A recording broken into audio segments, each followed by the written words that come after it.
Welcome back, everyone. Today we had learnt in the last class we had learnt about how to understand what is volume, perimeter, surface area and other things of solid figures. Okay. Today we will see what happens when one solid form is converted from one form to the other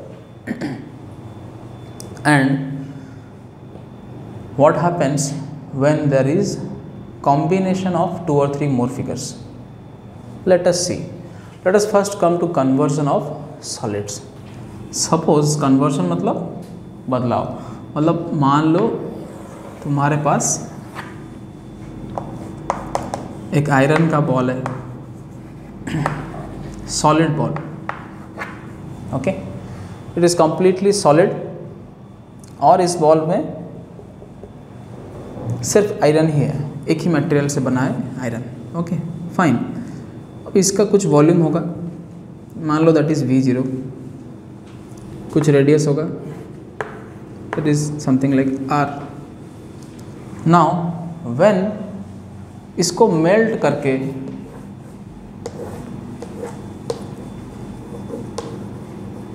या पीट के कैसे भी हो, if we convert it to another shape, like suppose we make it a cuboid,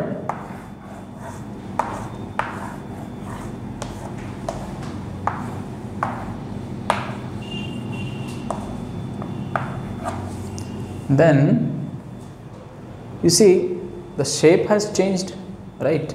cuboid का कुछ अपना length, breadth और हाइट रहेगा कि नहीं? so you see the shape has changed. अब वॉल्यूम इसका V0 था, इसका भी वॉल्यूम V0 होगा. वो क्यों? ठीक है, सब कुछ बदल गया, शेप हैज चेंज्ड. ओके, लेकिन तुम्हें तो पता है मैटर इज कांस्टेंट ना. Amount of matter content in a body will be constant.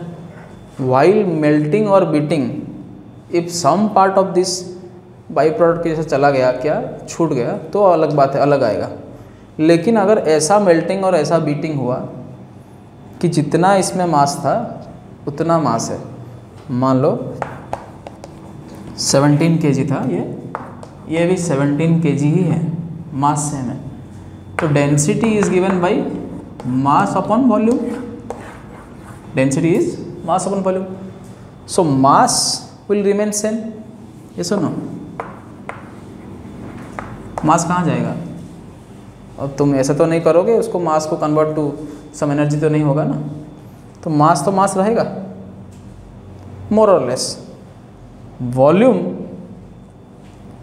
भी सेम रहेगा अगर डेंसिटी भी सेम रहेगा. समझ में आ रहा है? मान लो ये कुछ हार्ड था और ये जो सेकंड शेप बना ये उतना ही हार्ड है. ठीक है, इससे सॉफ्ट नहीं है. जितना हार्ड ये था उतना हार्ड यही है. Density same. डेंसिटी मतलब मास पर यूनिट वॉल्यूम. पैकिंग, कितना वॉल्यूम में कितना मास पैकिंग है, उसको डेंसिटी बोलते हैं. तो अगर डेंसिटी भी सेम है और मास तो सेम है ही है, तो इस रेशियो से वी कैन से वॉल्यूम भी सेम होने वाला है. मान लो इन दोनों का डेंसिटी सेम है, ρ1 is equal to ρ2, so m1 by v1 is equal to m2 by v2. ऐसा नो. और अगर मास m1 m2 दोनों सेम है, तुम्हें पता है, सो v1 भी ऑल्सो इक्वल टू v2. तो यही लॉजिक है, क्योंकि मास कंजर्व्ड है और density remains same, that is why we can say volume will remain same. तो इनका सब कुछ चेंज हो जाएगा लेकिन वॉल्यूम रिमेन सेम होगा. ये वॉल्यूम किसका है?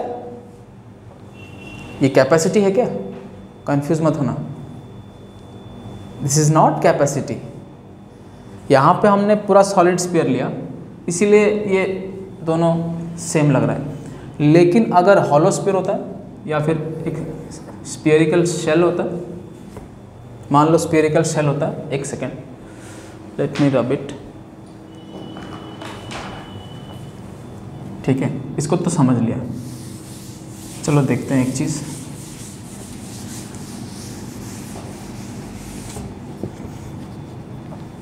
मान लो spherical cell we have, okay, having air in the middle and iron in the sides। अंदर से खाली है और बाहर मसाला।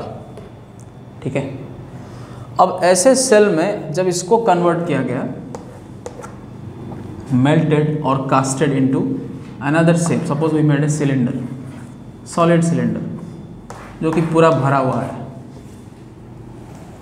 ठीक है, तो यहाँ पे जो वॉल्यूम इन दोनों का सेम रहेगा, वो वॉल्यूम क्या है, इसका कैपेसिटी है क्या? नहीं। In the last video I told you, capacity मतलब अंदर कितना लिक्विड होल्ड कर सकता है, लेकिन यहाँ पे वो मैटर नहीं करता। ये जो वॉल्यूम है, ये किसका वॉल्यूम है? जब हम डेंसिटी को इक्वेट किए थे, मास को इक्वल लेके वॉल्यूम को इक्वल निकाले थे, उस वक्त हमने volume of liquid it can hold नहीं लिया था। उस वक्त हमने लिया था the volume of material, right.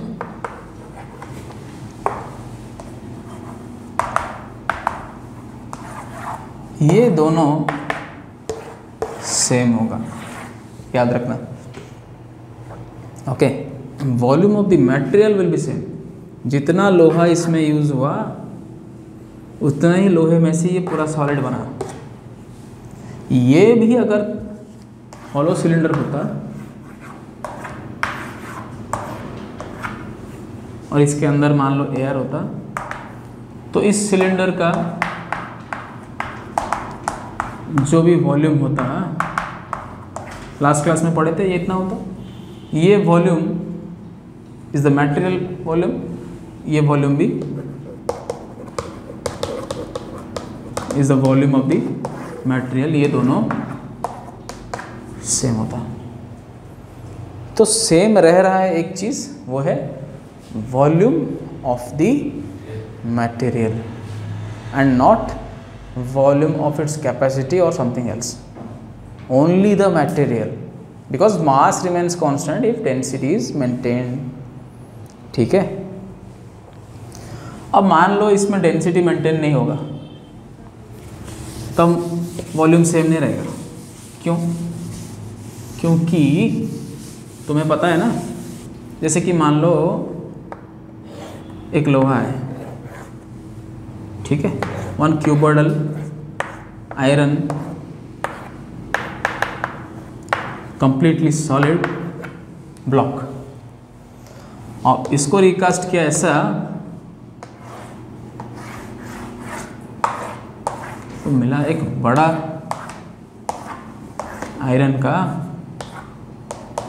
Block, but we gave it some aeration, मतलब उसके अंदर थोड़ा हवा आ गया, वाइल रिकास्टिंग थोड़ा हवा आ गया उसके अंदर, तो इसके अंदर क्या हो जाएगा, बबल्स क्रिएट होंगे उसके अंदर ही, जो तुम्हें बाहर से नहीं दिखने वाले हैं, लेकिन उसके अंदर होगा कि नहीं?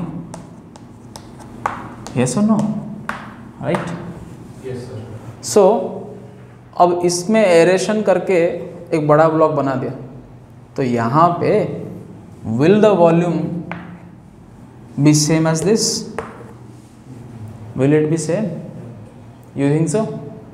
No, नहीं होगा, क्योंकि वॉल्यूम ऑफ मटेरियल तो सेम होगा, लेकिन इसका जो वॉल्यूम है, जो ये लेंथ और ये ब्रेड्थ लेके ये हाइट लेके जो निकाला हुआ वॉल्यूम है LBH, that will not be same. क्यों? क्योंकि उसमें वो एयर वाले जो मॉलिक्यूल्स हैं ना, उसके छोटे छोटे वॉल्यूम वो भी तो ऐड हो गए, है ना। अब तब ये सेम नहीं होगा, क्योंकि अगर एयर वाले वॉल्यूम्स ऐड हो गए, मतलब डेंसिटी सेम नहीं रहा, और अगर डेंसिटी सेम नहीं है तो मास बाय वॉल्यूम सेम नहीं रहा, ठीक है कि नहीं। अब मास तो सेम है ही, मास कभी चेंज नहीं हो सकता मटेरियल का, तो मास तो अगर कट गया तो वॉल्यूम भी सेम नहीं रहा। अंडरस्टूड और नॉट। तो while converting a solid from one form to another form, one shape to another shape, you should keep in mind if the density is constant, then the volume of the material will be constant. Volume of the material only.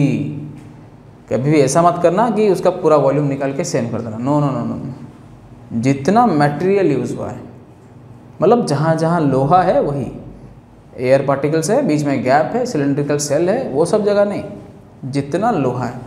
समझ में आ गया ये? Very good. चलो, तो conversion of solid में हमने समझा that volume of one shape is equal to the volume of the other shape if density is maintained. Okay. अभी while solving these questions, I will tell you a trick in the other section कि conversion of solid में क्या करना है क्या नहीं करना है। वॉल्यूम तो इक्वेट करना ही है, लेकिन क्या करना है और क्या नहीं करना है ये बताऊंगा। चलो छोड़ो, अभी कॉम्बिनेशन ऑफ सॉलिड पे आते हैं। कॉम्बिनेशन ऑफ सॉलिड मतलब मान लो एक क्यूबॉइड है, ठीक है। इस क्यूबॉइड के ऊपर ए हेमिस्फेरिकल बाउल और a hemispherical block is surmounted on the cuboid such that its base touches all the edges. Understood or not? Look at the diagram. Combination किसका हुआ? A cuboid combined with a hemisphere. Yes or no? Such that the hemisphere's base touches the all edges of the cuboids face. अब ये जो combination of shape बना, इसका पूछा volume, तो इसमें वॉल्यूम तो निकालना बहुत ही आसान है, क्योंकि ऊपर उसका 2/3 पायर क्यूब जो कि स्पीयर का है volume, plus you can find the volume of the cuboid and add them. तो इसमें कुछ दिक्कत नहीं है, आसान है। लेकिन मुश्किलें आएंगी कब? जब तुम निकालोगे टोटल सरफेस एरिया। समझ रहे हो? अब मैंने अपने टोटल सरफेस एरिया वाले वीडियो में बताया था, उस क्लास में मैंने ये बताया था कि टोटल सरफेस एरिया वो जगह होता है जहाँ जहाँ वो एयर को टच करता है, एटमॉस्फेयर को टच करता है ना, तुम्हें याद है। और जहाँ जहाँ वो उसमें कलर चढ़ जाता है, मान लो we dip this solid into a bowl of paint, wherever the colour gets attached to the body, all these surfaces you can say are a part of total surface area or contribute to the total surface area without any doubt। मतलब समझ रहे हो? मतलब देखो अभी simple सा चीज़ देखो, ये जो base of the hemisphere and the face of the cuboid, ये जो सरफेस है, ये सरफेस एटमॉस्फेयर को टच करेगा कि नहीं करेगा? ये बताओ। करेगा? No, it will not touch, because ये दोनों अपने आप को टच कर रहे हैं। ठीक है, अब ये देखो, मैंने ये डस्टर को लिया और बोर्ड से टच कर दिया। ठीक है, अब ये जो सरफेस है, ये वाला जिसको मैं बोर्ड से टच कर रहा हूँ, is it touching the atmosphere any more? No. Will it be a part of the total surface area now? Of this board plus cube, this duster, total surface area में ये आएगा क्या? नहीं आएगा, क्योंकि ये सरफेस नहीं हो गया, ये इंटीरियर हो गया। क्या हो गया? Yes, it's not the exterior. Total surface area only deals with the exterior surface area, जो भी बाहर है। तो ये अंदर हो गया, तो ये जो सरफेस एरिया था, ऐसा लगाने से, कॉम्बिनेशन से वो चला गया। समझ में आया थोड़ा? टोटल सरफेस एरिया क्या होता है? वही सब जगह होता है जो एटमॉस्फेयर को फील करता है या टच करता है, जो सब एरिया होता है जो एक्सटीरियर ऑफ द बॉडी में है, which we can see, we can colour and which touches the atmosphere. ठीक है, तो ये वाला सरफेस जो है इसका जो बेस में होगा पाई आर स्क्वायर, ये टोटल सरफेस एरिया में इंक्लूड नहीं होगा। अच्छा, इसका मान लो ये dimensions r l b h and this is r. अब now this cube had 6 faces. How many faces? 6 faces. All of the 6 faces together contributed to total surface area before combination. Before the combination, they contributed, but after the combination, you see the upper edge, the upper face of the cuboid, which was like this. Let this be ABCD. Understood? Let this be ABCD. तो after ये before combination है, इसका area था length into breadth LB. Fine. Now it is not there. Why it is not there? Because इसके ऊपर चढ़ गया है circular base of the hemisphere. ठीक है, नाउ ये जो circular base of the hemisphere हो गया, ये वाला पार्ट ले गया, तो ये वाला पार्ट LB पूरा अभी will it be included? No. But other 5 faces, the lateral 4 faces and the bottom will be included. तो other 5 faces होते कितने हैं? Twice LB plus BH plus HL, total surface area of the cuboid से एक LB minus करेंगे. ठीक है, simple तरह से समझो. तो कितना बचेगा? 2LH plus 2BH plus 1LB. ये क्या है? ये है 5 फेसेस. समझ रहे हो? मैं तुम्हें दिखा रहा हूँ कि कैसे आएगा. तो 5 फेसेस हो गए, ये सामने वाले, पीछे वाले और नीचे वाले. ऊपर वाले को यहाँ पे इग्नोर. ठीक है, लेकिन ये जो LB था, look carefully, is this LB completely neglected? Side में, कॉर्नर में ऐसे ऐसे जगह है कि नहीं, जिनको तुमने तो निकाला भी नहीं ना, है कि नहीं? बताओ. 1 2 3 4. समझ रहे हो? तो LB को इग्नोर करते वक्त ये भी चले गए, लेकिन ये तो हमको चाहिए, क्योंकि ये जो सरफेस है, ये इसके ऊपर हेमिस्फीयर नहीं है, ये खाली है. यहाँ पे तुम टच कर सकते हो, फील कर सकते हो, बेंड कर सकते हो, right? It touches the atmosphere also. So what to do? ये सब निकालना है. अब ये सब कैसे आएगा? तुम अगर ध्यान से देखो तो from the face of the cuboid, if we subtract the base of the hemisphere, whatever we are left out with this are these bread का टुकड़ास. ये सब ना, ब्रेड में ऐसे टुकड़ा तुम छोड़ते हो ना, ब्रेड में क्या करते हो? बीच वाला खा देते हो और साइड में जो रफ वाला पार्ट है उसको छोड़ देते हो. तुम सोचते हो कि कोई और खाएगा, कोई नहीं खाता. अरे खा लो उसको भी. सो ये जो पीसेस हैं, ये आए कैसे? फेस ऑफ द क्यूबॉइड से सर्कुलर रीजन को हमने कर दिया सब्ट्रैक्ट. जो बच गया यही तो बचा. मतलब LB minus base of the hemisphere region, circular region, pi r square. ठीक है, तो अभी देखो 5 फेसेस हो गए. कितने हो गए? 5 फेसेस. 4 फेसेस ये और बॉटम पहले लिख दिया था हमने, और ऊपर वाले सारे चीज़ जो बेस में साइड में छोड़ गए थे. अच्छा, is this the total surface area? No, this is not. Why it is not? ये भूल गए टोपी. The hemispherical top we have forgotten. सब कुछ हो गया, लेकिन ये भी तो है. ये भी तो वो जगह है जहाँ पे तुम टच कर सकते हो, फील कर सकते हो, can be coloured also, so it is the exterior है ना। तो ये क्या है, is it not the curved surface area of A hemisphere, है कि नहीं? It is the curved surface area of hemisphere. तो इसको हम ऐड करेंगे, कितना होता है curved surface of hemisphere, 2πr², yes और नो? तो 3 चीज़ें में ये एरिया बंट गया।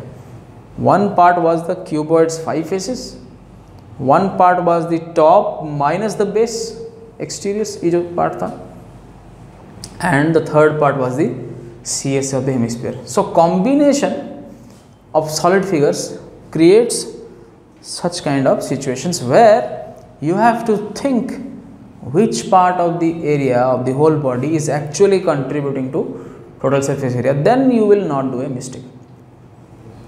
Like in this question, so in some other questions also.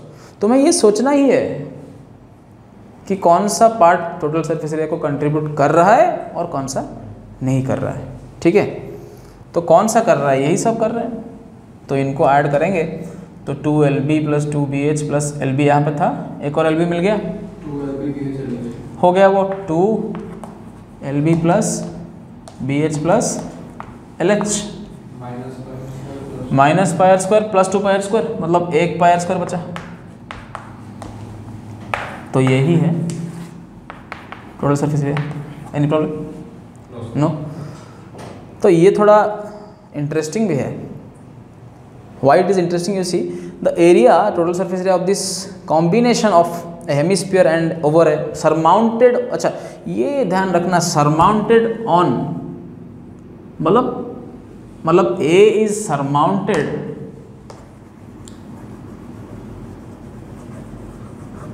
On B का मतलब B के ऊपर A है, ठीक है? सरमाउंटेड ऑन मतलब जिसको सरमाउंट किया वो दूसरे के ऊपर है। सो A surmounted on B means B नीचे है और A ऊपर है। समझ में आया? yes, ये समझो, सरमाउंटेड ऑन में उल्टा मत करना, जो सरमाउंटेड है वही ऊपर है, ठीक है? सर मतलब हिंदी में ऊपर, माउंट मतलब ऊपर, तो जो सरमाउंटेड है दोनों ही ऊपर। अब ये सब थोड़ा दिमाग में घुसा, नाम जो बना है वो सर मतलब सर नहीं है, लेकिन फिर भी तुम्हारे समझने के लिए आसानी है तो अपना रास्ता उसी से बना लो, समझ रहे हो? अपने क्लैरिटी के लिए तो किसी भी हद तक जा सकते हो, ठीक है? सो अगर सरमाउंटेड ऑन का मतलब यही है तो तुम्हारा गलती नहीं होगा, पहली बात ख़त्म। अच्छा, ये जो इंटरेस्टिंग इसीलिए है, the total surface area of such a combination of 2 solid things becomes very interestingly, it becomes the total surface area of the cuboid plus 1 circle having the base of the hemisphere. Interesting इसीलिए है, मैंने बोला देखो, what I can do, I can say a cuboid having dimensions LBH plus a circular region having radius R, ठीक है?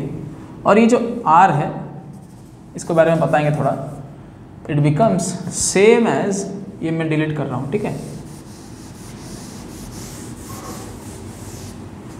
So these 2 regions LBH total surface area plus a circle, only a circle's area having radius R is same as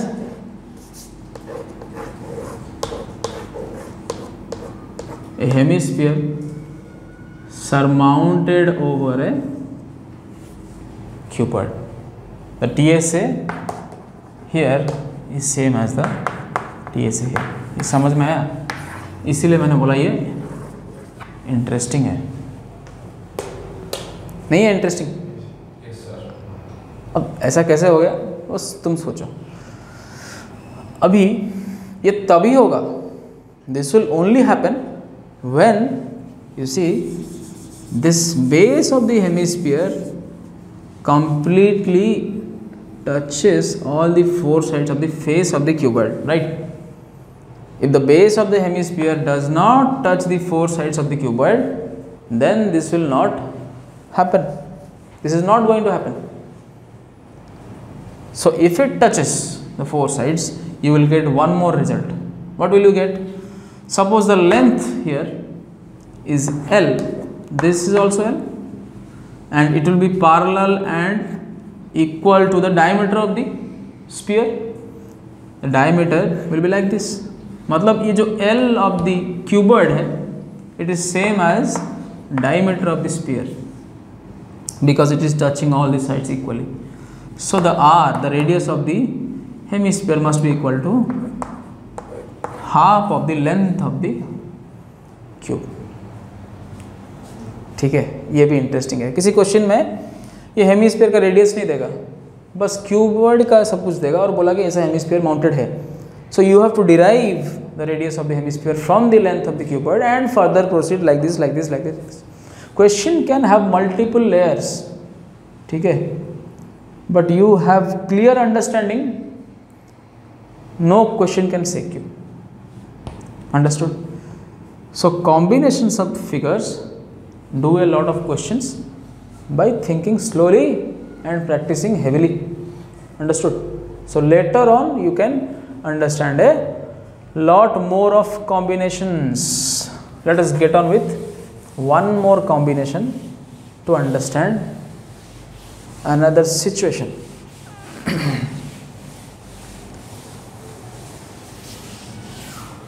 Okay, let us get on with combination number 2. Suppose this is a rather easier one. Let us see. This is a cylinder. We are discussing about a cone surmounted on the upper base of a cylinder. Okay, a cone which is surmounted on the upper base of a cylinder. And let us discuss combination 3. Combination 3 में a cylinder surmounted on the upper base of a hemisphere. This is cylinder surmounted on hemisphere. This is cone surmounted on cylinder. ठीक है, पहले तो हम समझ चुके हैं कि कैसे होता है, तो इसको फटाफट करते हैं. अब देखो यहाँ पे वॉल्यूम निकालने में कोई दिक्कत नहीं है. क्यों नहीं है? क्योंकि base if it is same they will have same radii. If they have same radii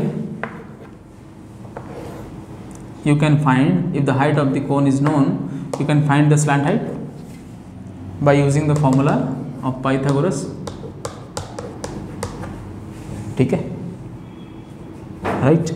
तो अब वॉल्यूम में दिक्कत नहीं है क्योंकि volume 1/3 pi r square height of the cone plus pi r square height of the cylinder add कर दो, हो जाता है. लेकिन टोटल सरफेस एरिया में थोड़ा ध्यान से करना. इसमें क्या total surface area, if the bottom is also included, थोड़ा ध्यान से करना. देखो इस टोटल सरफेस में क्या है, सिलेंडर का सी एस है, चारों तरफ है, दिख रहा है, दिख रहा है, मतलब टोटल सरफेस एरिया में इंक्लूड होगा. If you can see the area is part of total surface area. If you cannot see it, it is not included. Simple में समझ में आया. सो ये सी एस है, 2πRH है, ठीक है. बेस ऑफ द सिलेंडर है. किसी क्वेश्चन में base of the cylinder is not included, वहाँ पे ये वाला बेस ऐड मत करना. ठीक है, रिमेंबर. मान लो एक conical tent is made and the base is not there, so don't add it. ठीक है, तो इसमें हम लेते हैं कि है, तो ये हो गया, ये हो गया. लेकिन टॉप ऑफ द सिलेंडर या बेस ऑफ द कोन, क्या वो है क्या? नहीं है ना. क्यों नहीं है? क्योंकि वो तो अंदर चला गया ना. अगर ये सॉलिड है या फिर ये हॉलो है, इन एनी केस ये वाला पार्ट नहीं है अनलेस मेंशन. क्वेश्चन में अगर मेंशन किया गया कि ये पार्ट है, उसके ऊपर ये है और ये भी एक सरफेस है, अंदर हॉलो है इधर, तो बात अलग है. लेकिन अगर कुछ मेंशन नहीं है तो तुम ये मान के चलना कि यहाँ पे जो लगा और दोनों सॉलिड है तो ये वाला रीजन नहीं है. Can you see this from outside? This is interior, because both the bases are touching each other there. तो ये जैसे डस्टर वाला बात हो गया ना, डस्टर की ये सरफेस गायब जब मैंने उसको लगाया वहाँ पे, तो वैसे ही ये चला गया, तो वो छोड़ दो। Neither it is included in cone nor it is included in the cylinder. तो after the CSA, after the base, what is left is the CSA of the cone only. Now the CSA of the cone, you know it is pi RL. So total surface area is this much, considering our condition. And similarly in this question you see, यहाँ पे एक चीज़ है। अच्छा, यहाँ पे normally क्या करता है, टोटल हाइट देता है और इसका रेडियस देता है, नॉर्मली यही करता है, क्योंकि ये जो हाइट ऑफ द सिलेंडर है यू कैन फाइंड आउट, तभी तो दिया है। अच्छा, क्वेश्चन भी ऐसे होते हैं, they are giving you hints themselves. Most of the questions you see, अगर तुम प्रैक्टिस ढंग से करते हो तो questions are giving you hints. बाहर से हिंट लाने की ज़रूरत नहीं है, या कुछ ज़्यादा मेहनत भी नहीं है इसमें। क्वेश्चन में दे दिया है पूरा हाइट और दे दिया है इसका रेडियस। इसका मतलब ही यही है कि you can find the height of the cylinder. Do you understand? Yes sir. ये निकाल सकते हो, तभी तो ऐसा है, क्वेश्चन गलत नहीं है। तो ये सोचना क्वेश्चन करने वक्त कि अगर कोई चीज़ नहीं दिया है तो वो निकाला जा सकता है, इसीलिए नहीं दिया है, तो is it not like a hint, right? So ये टोटल हाइट h है, r है। अच्छा, ये देखो, ये जो रेडियस है, बेस एक हेमिस्फीयर बाउल समझ लो, तो रेडियस क्या है, हर जगह नहीं है क्या? यहाँ पे है, नीचे भी होगा, यहाँ पे भी होगा, यहाँ पे भी होगा, यहाँ पे भी होगा। मैं सेंटर ऑफ द हेमिस्फीयर से लेके, if I join any point on the curve surface of the bowl, will I not get the radius? Yes sir. समझ रहे हो? सेंटर से लिया, any point of the locus मैंने ज्वाइन किया, तो I will get the hemisphere. तो ये सारे ही रेडियस है, ये सुनो, ये जो मैं लाइन कर रहा हूँ ये कर्व सरफेस पे नहीं, ये सेंटर से उसके अंदर, उसी के अंदर, और नीचे वाले कर्व सरफेस जो है ऐसा, उसको टच कर रहा हूँ, यहाँ वहाँ यहाँ वहाँ, ठीक है? तो ये हर जगह टच करना है तो आर ही मिलता है। तो इसीलिए मैं बोल सकता हूँ कि ये जो जगह है ना, ये भी क्या है, ये भी आर ही है, राइट? तो अगर ये भी रेडियस है तो टोटल h है, तो सिलेंडर का हाइट कितना हो गया अपने आप, h माइनस हो गया कि नहीं? ठीक है, तो ये समझ लिया, तो क्वेश्चन में प्रोसीड कर सकते हो। कैसे प्रोसीड कर सकते हो? टोटल सरफेस एरिया निकालने के लिए 2 pi r h, curve surface area of the cylinder, ऊपर वाला base pi r square, plus नीचे वाला बेस तो नहीं है अभी। अब देखो वही बात होगी, नीचे वाला बेस दब गया, अंदर रह गया।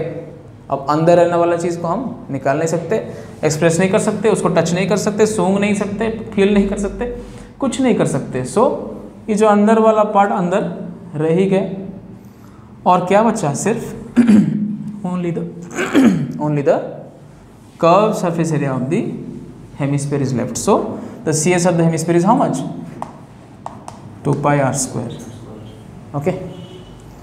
So 2 pi RH is there, pi r square is there, and the curved surface of the hemisphere is there. Nothing else is there. So whatever is there, this is there. समझ में आया कि नहीं आया? सो यही है टोटल सरफेस एरिया। तो क्या करोगे तुम कॉम्बिनेशंस ऑफ सॉलिड्स में, ये तुम इस क्लास में अच्छे से समझ गए होंगे, ये मेरी आशा है। और using this go and solve all your questions from NCERT और एनी अदर बुक और any other difficult questions also you try out. If it's not done you can tell me, okay? I hope it will help you to understand combinations. अच्छे से मन लगा के पढ़ाई करो। Thank you, that's all. Mama, you quiero. Mama, you quiero. Mama, you quiero.